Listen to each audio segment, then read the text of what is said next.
दोस्तों, आज के वीडियो में आपका स्वागत है। आज हम बात करेंगे एपिसोड 2 के बारे में। एपिसोड की शुरुआत में हम देखते हैं कि एक लड़की व्हील चेयर पे है और कोई दूर जा रहा है। कौन है ये? पहले एपिसोड के एंड में हमने देखा कि यूजी ने यूता के सीने में अपनी कतारा घुसा दी है और बोलता है, मुझे माफ करना यूजी इतादोरी। हम देखते हैं यूजी के अंदर बैठे सुकुना और यहाँ दूसरी तरफ चोजो और नाओया के बीच में फाइट हो रही है। नाओया चोजो पे अटैक करता है लात और घूसों से। नाओया की स्पीड बहुत ज्यादा है। यहाँ पे चोजो सोचता है कि ये बहुत तेज है, मुझे इसकी टेक्निक समझ क्यों नहीं आ रही। ये अभी से मुझ पे इतना भारी पड़ रहा है कि इसने अपने असली दाव तो दिखाया ही नहीं। मुझे कन्वर्जन इस्तेमाल करने का मौका ही नहीं मिल रहा। मेरा बाहरी ब्लड मैनिपुलेशन यहाँ पर किसी काम का नहीं। पूरी दीवार तोड़ के गिरता है लेकिन फिर से खड़ा होता है। यहाँ पे नाओया उससे पूछता है कि बड़े ढीठ हो, आखिर तुम हो कौन? वहाँ पे चोजो बोलता है कि एक बड़ा भाई, 9 भाई बहनों। और चोजो अपनी फ्लोइंग रेड स्केल यूज करता है। इससे वो अपनी सारी एनर्जी को अपनी आंखों पे इकट्ठा कर सकता और वो नाओया की सुपर स्पीड को देख सकता। और नाओया फिर से बोलता है, ये कैसा जवाब है? मैं तो तुम्हारी ताकत और टेक्निक की खासियत के बारे में पूछ रहा था। अब नाओया फिर से अपनी पूरी रफ्तार से अटैक करता है और सोचता है कि ये तो मेरी रफ्तार पकड़ने लग। नाओया अपने चाकू से चोजो पे हमला करता है और उसके पेट से ब्लड निकलने लग। नाओया बोलता है कि अच्छा, तो ये फ्लोइंग रेड स्केल इस्तेमाल कर रहा है जिससे मेरी रफ्तार को पकड़ सके। पर अफसोस की बात है, मैं तुम्हारे पलटवार को ध्यान में रखकर ही चाल चल रहा हूँ। तुम हार नहीं मान रहे थे, इसीलिए मैंने अपना हथियार इस्तेमाल कर लिया। तुम्हारी टेक्निक ब्लड मैनिपुलेशन है तो तुम अपना बहता खून रोक ही सकते हो। अब देखते हैं कि तुम अपनी चोट को संभालते हुए मेरा सामना कैसे करते हो। और हाँ, किसी को बताना मत कि मैंने चाकू इस्तेमाल किया। जो सॉर्सरर हथियार लेकर घूमते हैं वो मुझे भी पसंद नहीं, और मेरे भाई भी ऐसे ही है, नाकारा की तरह हथियार लेकर घूमते रहते हैं और तोजी को बुरा भला कहते थे। वहाँ तोजो पूछता है कि तुम अपने बड़े भाइयों से नफरत करते हो क्या? नाओया कहता है, हाँ बिल्कुल, बड़ा भाई जो छोटे भाई से कमजोर हो उसे तो मर ही जाना चाहिए। अब चोजो बोलता है कि तुम्हारे बड़े भाइयों की वजह से ही तुम इतने पावरफुल हो। एक बड़ा भाई जो अपने छोटे भाई के लिए रोल मॉडल होता है, जो गलत रास्ते पे जाता है तो अपने भाइयों को रोक सकता है और सही रास्ते पे जाता है तो छोटे भाइयों के लिए रोल मॉडल होता है। तुम आज इतने ताकतवर इसी वजह से हो क्योंकि तुम्हारा बड़ा भाई कमजोर है। तुम पूछ रहे हो ना मैं इतना अड़ियल क्यों हूँ? क्योंकि मेरा कोई रोल मॉडल नहीं है। अभी उसकी नजर अपने पैर के ऊपर जाती है। टोजो का खून सब तरफ फैल जाता है। टोजो कहता है कि भले ही मैं कितनी भी गलती करूँ, मुझे उन सबसे आगे रहना पड़ता है, इसीलिए मैं इतना ताकतवर हूँ। अभी वहाँ पर खून की सुनामी आ जाती है। नाओया सोचता है कि अभी तक चोजो जिंदा कैसे है। नाओया को पता नहीं है कि चोजो एक डेथ पेंटिंग बूम है जो कि इंसान और कर्स के बीच के हाइब्रिड होते हैं, जो अपने कर्स एनर्जी को ब्लड में बदल सकते हैं। जब तक इनके पास कर्स एनर्जी है तब तक ये खून बहने से नहीं मरते। नाओया खून की सुनामी से भागता है। अचानक उसके पैर जम जाते हैं। जमीन पे पड़ा खून उसे चिपका देता है। टोजो अपनी पियर्सिंग ब्लड टेक्निक से अटैक करता है और कहता है कि तुम्हारा खेल खत्म। नाओया कहता है कि इतनी भी क्या जल्दी है। वो अपनी खास टेक्निक वर्थ से आगे जाकर 24 फ्रेम प्रति सेकंड में हुई हरकतों पर काम करती है और वो आराम से हिल सकता है। अब इसके जवाब में चोजो अपनी 150 साल में तैयार की गई सुपरनोवा टेक्निक इस्तेमाल करता है। नाओया की चारों तरफ फैला ब्लड ब्लास्ट होने लगता है। अब हम नाओया को घायल देखते हैं।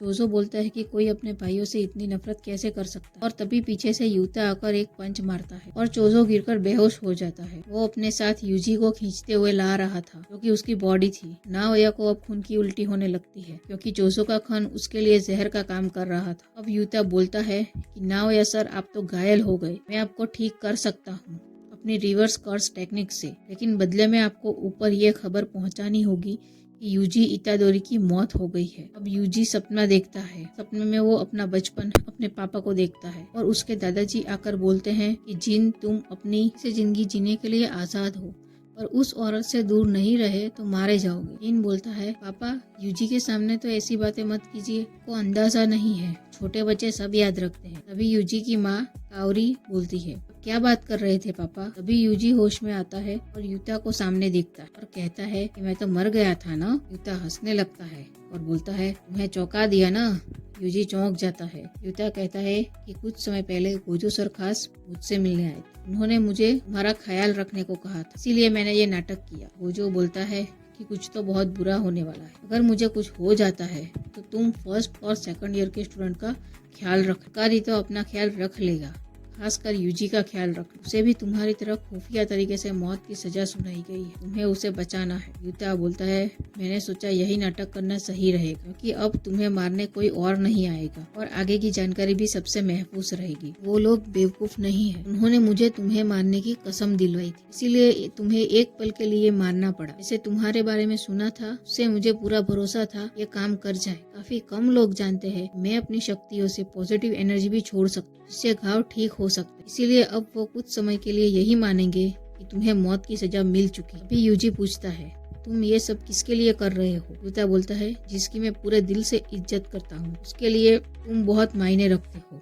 एक समय था जब मैंने अपनी काबिलियत से भी ज्यादा बोझ उठाया। मुझे लगता था कि वो जिम्मेदारी मुझ पर डाली गई है और वो मुझे अपनी वजह से मिली थी। मैं तुम जैसा नहीं हूँ। तुम्हें जो जिम्मेदारी ली है वो तुम्हारी अपनी ताकत नहीं है, इसमें तुम्हारी गलती नहीं। यूजी बोलता है, मैंने बहुत सारे कत्ल किए हैं। वहाँ मेगुमी आके बोलता है, यूजी तुम यहाँ क्या कर रहे हो? मैं जुजुत्सु हाई वापस जाना होगा, हम वहाँ जाके बाकी सीनियर से मिलेंगे। यूजी बोलता है, बस करो, ऐसे मत बोलो जैसे कुछ हुआ ही ना हो। मैंने वहाँ पे कितनी जाने ली हैं। मेगुमी बोलता है, हमारी वजह से। होश में आओ यूजी, तुम ऐसे हिम्मत नहीं हार सकते। मेगुमी बोलता है, हम कोई हीरो नहीं है, जुजुत्सु हाई जादूगर है, इसीलिए हमें साबित करते रहना होगा कि हमारी क्या अहमियत है। यूजी तुम गलत हो। देखो यूजी, अभी हम हमारे बारे में सोचने का वक्त नहीं है, हमें लोगों को बचाना होगा। यूजी तुम ऐसे बोलोगे तो हमेशा दुख ही झेलोगे। मेगुमी, मुझे तो लगता था कि यही तुम्हारा मकसद है। यूजी मेरा साथ दोगे तो तुम भी दुख ही झेलोगे। मेगुमी, शुरुआत तुम मुझे बचाने से करो। केंजाकू ने एक जानलेवा गेम शुरू कर दी है, जिसमें जुजुत्सु हाई सोर्सरर्स एक दूसरे को मार सकते हैं, जिसका नाम है द कलिंग गेम। इसी गेम में सुमुकी को भी जबरदस्ती हिस्सा बना दिया गया है, इसीलिए मुझे तुम्हारी शक्तियों की जरूरत है। एपिसोड की शुरुआत में हमने सुमुकी को ही देखा था, मेगुमी को उसी को बचाना है। यहाँ हमें कलिंग गेम के रूल्स बताए जाते हैं, जैसे कि सभी खिलाड़ियों को 19 दिन के अंदर एंटर करना है। अगर कोई रूल तोड़ता है तो उसकी कर्स एनर्जी को रिवर्स कर दिया जाएगा, जिससे खिलाड़ी की मौत हो जाएगी। गेम में आने के लिए कॉलोनी में आना है। अगर कोई किसी को जान से मारेगा तो उसे पॉइंट मिलेंगे। और भी कई सारे रूल है जो हम आगे देखेंगे। यूजी बोलता है कि युता मेरी बात सुनिए, सुकुना मेगुमी को लेकर कोई बड़ी साजिश रच रहा है। सुबुया में मुझे उस सुकुना की कई सारे फिंगर्स खिला दी गई थी। अब मेरे अंदर सुकुना की 15 उंगलियां हैं, इसीलिए उसने मेरी बॉडी पे कंट्रोल कर लिया था। मुझे और 5 फिंगर खिला दी जाए वो भी सुकुना मेरी बॉडी को कंट्रोल नहीं कर सकता। अगर मैं सुकुना बन जाऊं तो तुम मुझे मार देना।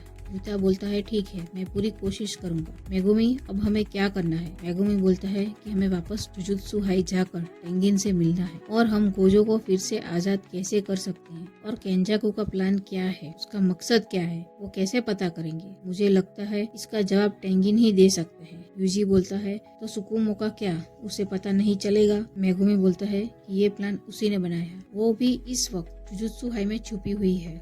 युता बोलता है, बड़ी मुसीबत मास्टर टेंगिन के पास जाने की है। वहाँ लगातार जगह बदलने वाले 1000 दरवाजे होते हैं, उनमें से कोई एक ही दरवाजा मास्टर टेंगिन के घर रूम्स ऑफ द स्टार ले जा सकता है। यूजी बोलता है कि अगर हम सही दरवाजा नहीं चुन पाए टेंगिन से नहीं मिल पाएंगे।